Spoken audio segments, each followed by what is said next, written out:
तो दोस्तों, जैसा कि हमने पिछले वाले एपिसोड में देखा था कि फायरमैन और पाको दोनों उस बर्फ के तूफान में चल रहे होते हैं।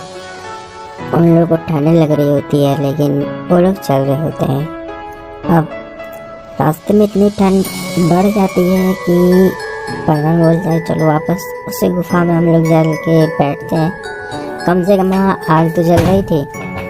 अब हम देखते हैं कि पापा बोलती है बुद्धू हम लोग वहाँ जाएंगे, तब तक हम लोग जम के ख़त्म रहेंगे। अब तूफान भी बढ़ने लगता है, वो लोग बेहोश हो जाते हैं। ऑब्वियसली कुछ ही देर बाद ही पायन और वो भी उन दोनों को देख लेते हैं।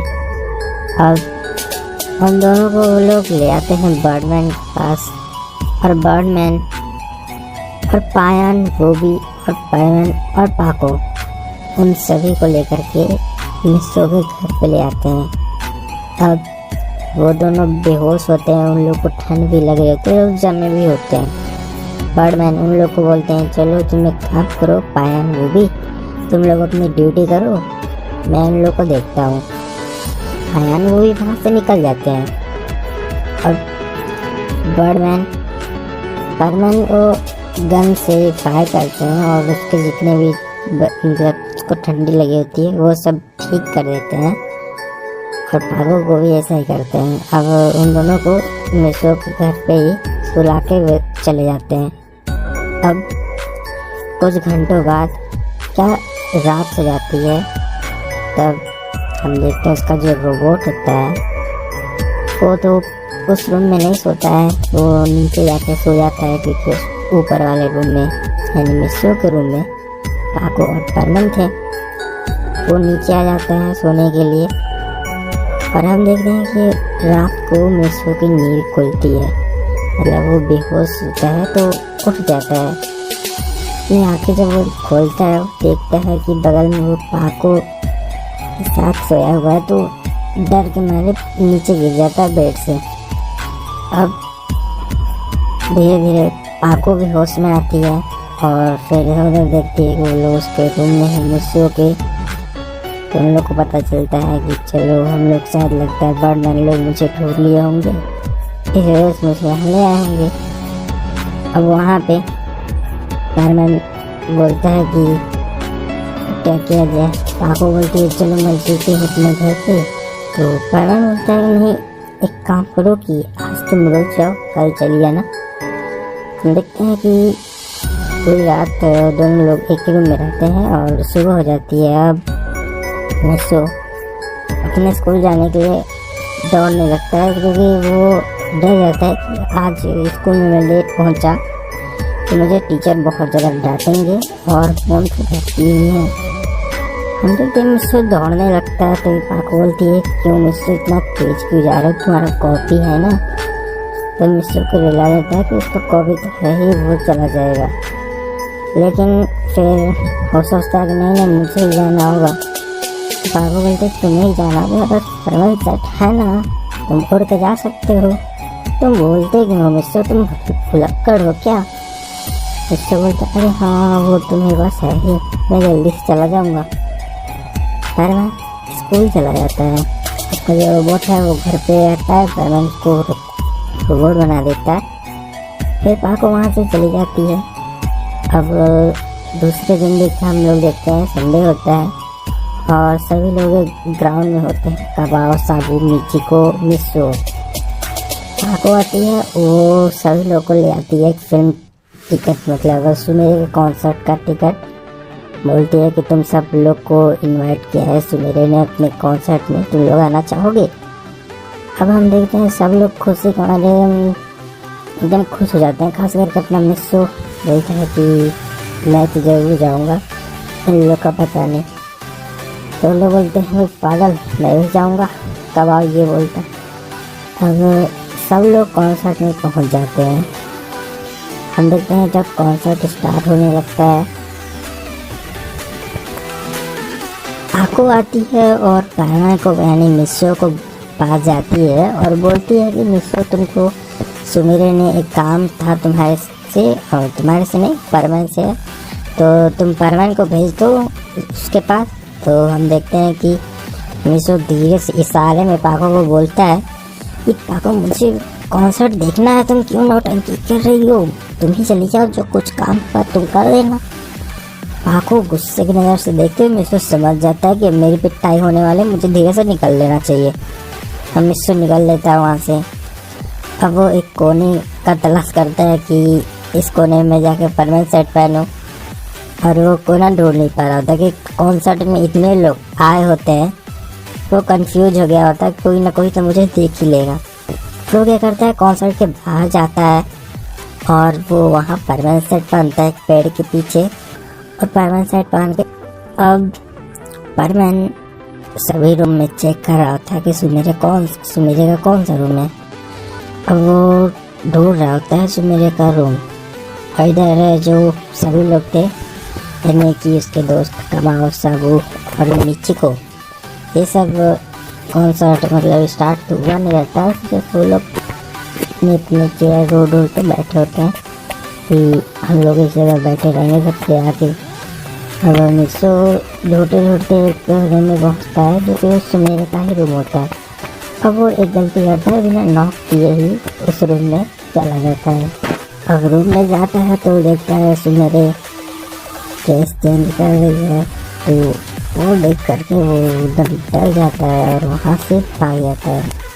मेन चीज़ यहाँ पे ये होती है कि मिसो भागने में अपना मेंटल जो होता है वह सुमेरे के गेट के बाहर ही भूल जाता है। अब मिसो तो डर के मारे भाग रहा होता है कि इसने कुछ गलत ही कर दिया था, और वो एकदम बाहर चले जाता है और एक छोटी सी जगह पे जाकर के छिप जाता है।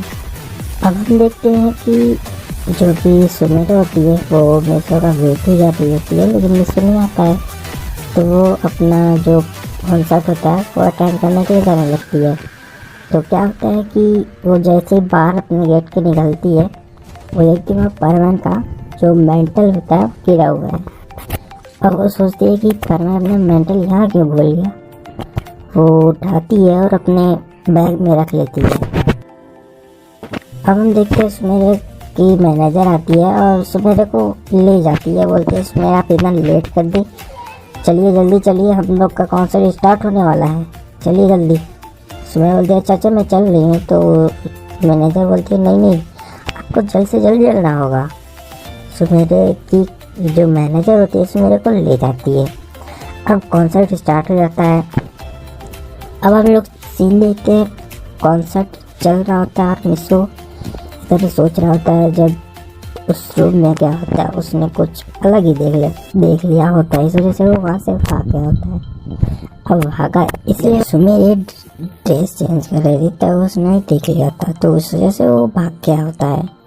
अब हम देखते हैं कॉन्सर्ट ख़त्म हो जाता है। अब पाको यानी सुमेरे जो होती है अपने रूम में जाती है और सोचती है परमान को उसके बैग से कॉल करे और उसको बता दे, क्योंकि उसने जब कॉन्सर्ट कर रही थी तो वहाँ पे मिसो को उसने नहीं देखा था। वहाँ पे सिर्फ और सिर्फ कवाओ, साबू और मिचिको थे। अब सुमेरे अपने रूम में जाती है और परमान को कॉल लगाती है, लेकिन वो कॉल नहीं लगती है, क्योंकि उस समय परमान से बात कर रहा था पायान। अब कॉन्सर्ट खत्म होने के बाद सारे लोग तो बाहर चले गए होते हैं, लेकिन जो कवा, साबू, मिचिको होते हैं सब लास्ट में जाते हैं, क्योंकि सुमेरे का सब ऑटोग्राफ लेने के लिए सब रुके हुए थे। और जब उन लोग को वो मिल जाता है तो लोग धीरे धीरे बाहर निकल रहे होते हैं। वो लोग देखते हैं कि परमान एक कोने में जाकर के छिपा हुआ है और वो किसी से बात कर रहा है। अब अपना मिसो अपना मार्क्स निकाल लेता है, बोलता है कि अब तक कॉन्सर्ट ख़त्म हो गया, मुझे अपने घर जाना होगा, मेरे दोस्त लोग तो आ ही रहे होंगे, अभी तक तो आए नहीं है। तो वो अपना मार्क्स निकाल लेता है और निकालते समय कवाओ, साबू और मिचिको ये तीनों लोग देख लेते हैं। अब मिसो बात ही कर रहा होता है पायान से। अब पायान बोल रहा होता है कि जल्दी से मिसो आ जाओ, यहाँ पे बहुत बड़ी मुसीबत आ गई है, बहुत बड़ा एक्सीडेंट हो गया है, तो जल्दी ले आओ। हम देखते हैं मिसो बोलता है कि मैं अभी नहीं आ सकता, मैं एक अलग ही चक्कर में पड़ा हुआ हूँ, तो तुम संभाल लो या फिर पाको को बुला लो। तो हम देखते हैं कि जब पायन का कॉल कट होता है तो मिसो क्या करता है, अपने आप दिमाग जो होता है उसको छोटा कर लेता है और ये जेब में रख लेता है। और ये सब चीज़ देख रहे थे कवाओ, साबू, मिचिको और साबू। अब ये सब देख कर के एक अलग क्वेश्चन समझ जाते हैं कि मिसो परमानेंट कैसे हो सकता है, लेकिन उन लोगों को तो मानना ही होता है क्योंकि उन लोगों ने अपने आंखों से देखा होता है। अब हम लोग देखते हैं कि जो सुमेरे होती है वो परमानेंट को फिर कॉल लगाती है। अब कॉल लगाने के बाद मिसो जब उठाता है वो डर रहा होता है क्योंकि उससे लगा होता है कि सुमेरे ने पाको को सब कुछ बता दिया होगा। अब मिसो की बात लगने वाली है तो वो कॉल नहीं उठाता है। अब हम देखते हैं कि मिसो कॉल नहीं उठाते हैं, वो चलने लगता है। तो उसके दोस्त लोग उसके सामने आते हैं, बोलते हैं कहाँ जा रहे हो मिसो, हम लोग को छोड़ के चले जाओगे क्या? तो मिसो बोलता है नहीं नहीं, मैं नहीं छोड़ के जाऊँगा। और तभी हम देखते हैं मिचिको, साबू सब बोलते हैं तुम कॉन्सर्ट में क्यों नहीं आए मिसो, तुम तो सुमेरे के इतने बड़े वाले फ़ैन हो पर भी तुम उसके कॉन्सर्ट को अटेंड नहीं कर पाए, ऐसा क्या कर रहे थे तुम? हम देखते हैं मिसो बोलते मुझे एक काम था इस वजह से मैं नहीं आ पाया। तो वो लोग उस समय तो कुछ नहीं बोलते हैं, लेकिन जब मिसो अपने घर चला जाता है तो वो दोनों लोग, अब हम देखते हैं कि कवाओ, साबू और मिचिको ये तीनों लोग एक जगह बैठ करके सब बात कर रहे थे कि हम लोग क्या करें, परमान का हमको सीक्रेट पता चल चुका, हम लोग क्या करें। अब मिचिको बोलती है कि अगर हो सकता है परमान हम लोग को फेस क्यों नहीं दिखाना चाहता है, मान लो मिसो ही परमान, मानो क्या सच में परमान ही है, तो वो क्यों हम लोग को फेस नहीं दिखाना चाहिए, कुछ तो वजह होगा। वो तो हम लोग को बताना चाहता होगा कि नहीं परमान हूँ, लेकिन वो बताता क्यों नहीं? तभी साबू उसमें कमेंट करता है कि अगर हो सकता है कि परमान का फेस देखने से जो बंदा देखता हो तो वो मर जाता हो डायरेक्टली।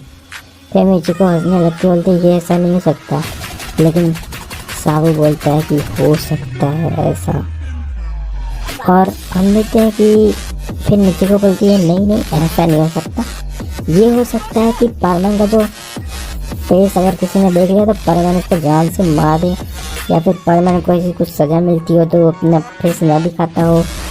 तो ये लोग ऐसा सोच रहे थे, लेकिन लास्ट में वो लोग कंफर्म करते हैं कि अगर वो लोगों ने किसी की बात बताई कि मिसो ही परमान है तो मिसो को अगर ये बात पता चल गई तो वो उन सभी को मार देगा।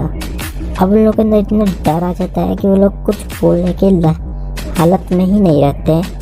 उन लोगों में ऐसा डर रहता है कि अगर उन लोगों ने किसी और को बताया और मिसो को पता चल गया कि इन दोनों को उसकी सच्चाई पता है तो वो सीधा आएगा उन लोग को मार देगा। अब सब डरे होते हैं और मिसो पाको से बात नहीं कर रहा होता है। दरवेज मिचिको भी फ़ायदा उठाती है कि मिसो ही परमान है, उसको परमान की पावर से तो प्यार है ही, इस वजह से अपने काम पे लग जाती है वो भी मिसो के पीछे पीछे। अब मिसो भी मज़े ले रहा था टाइम में क्योंकि वो पाको से डर रहा होता है इस मेरे वाले सिचुएशन से। अब सुमेरे यानी पाको नोटिस कर रहे थे मिसो से बहुत ही कम बात करता है। अब मिसो मिशन पे भी जब जाता तो वो जल्द से जल्द जा कर के जो काम करना था वो कंप्लीट करके अपने घर आ जाता। वो ज़्यादा से ज़्यादा टाइम पर खत्म, bye bye tata, good bye. गया।